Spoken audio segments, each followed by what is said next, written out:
Здравейте хора, днес сме с DJ Мут и ще го питаме няколко въпроса. Как започна да се занимаваш с диджейството и кой те запали по музиката? Започна да занимавам с диджейство вече преди 3 години. Последната година реших да се занимавам професионално с това. От хоби да го направя нещо, което е постоянно и нещо, което ми харесва в случая.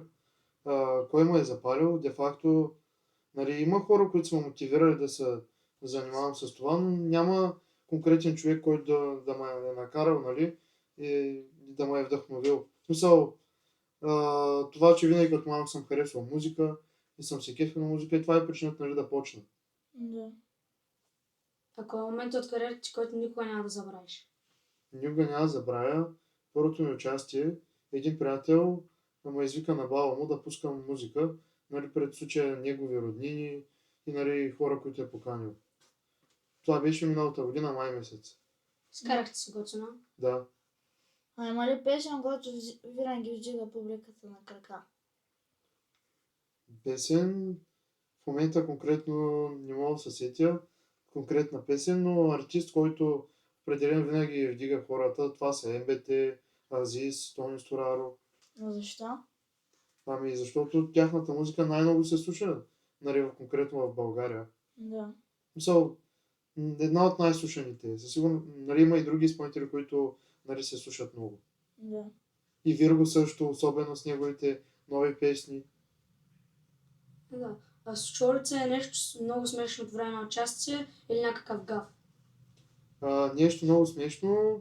Не, но като гав се е случило. Примерно едната тонкона да е с по-силен звук, другата да е с по-тих звук и микрофона ми да е намален и да не се чува това, което говоря по микрофона. Ама успяваш да направиш, за да не изглежда така очевидно?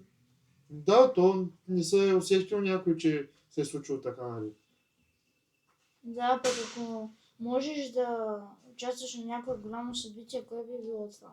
Определено Beach Please в Румъния, защото това е най-големия фестивал в Европа, който се прави. И викат изпълнители от световно ниво. И за мен е мечта един ден да съм поканен там, А то какво точно представлява това парти? Конкретно представлява фестивал 5 дена в Румъния. Да. Всякакви световни звезди идват, които са от Америка, от цял свят. Мисъл, идвали са изпълнители като Playboy Carti, Travis Scott и да. А какво според теб хората не разбират за живота на един диджей? Ами според мен не разбират това, че не можеш веднага да имаш участие, а трябва да буташ и някакси да покажеш на хората, кой случай да почнат да те викат. А мислят ли си според теб, че като просто е така отидеш на участие, пускаш музика и е готово? Мислят си го определено, защото примерно има хора, които идват, питат за конкретна песен. Примерно аз ако имам конкретно на момента сценарий, аз не мога да я пусна веднага, а има хора, които искат веднага да се пусне това. Да. А коя е най-голямата цел като диджей, освен партията? Най-голямата ми цел е де-факто, все още не мога да кажа, че съм толкова популярен или нещо. Целта ми е в момента нивото, което съм, да бъда на по-голямо ниво и да имам по-чести участия, всяка седмица. И да. Целта ми е да направя това, което харесвам, да ми бъде като професия. И повече хора да те искат за партията и такива неща. Да. И повече хора да те искат за партията и такива неща. Да. А кой артист мечтаеш да поканиш в твоя сет? Определено Вирго. Кой друг? Папи Ханс много са кефя. Да, разбира се. А коя е песента на Папи Ханс, която най-много харесваш? Тясно с Азис. Песента на Вирго, която най-много се кефиш на нея? От новите Причина са сини и от по-старите Прада и също от един от новите му албуми Просто Виктор. Това са песните, които най-много ми харесват. Да. А какво да очакваме от DJ Мут през следващата година? Ами, не искам много да кажа какво да очакват, защото нали, съм на това мислене, че ако нали, се знае от много хора, това има шанс да не се осъществи нали, целите, които имам.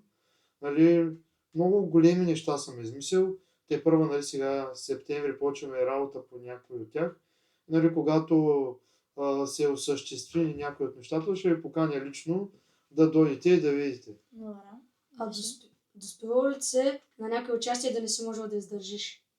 Да ми се е доспевало на мое участие, не.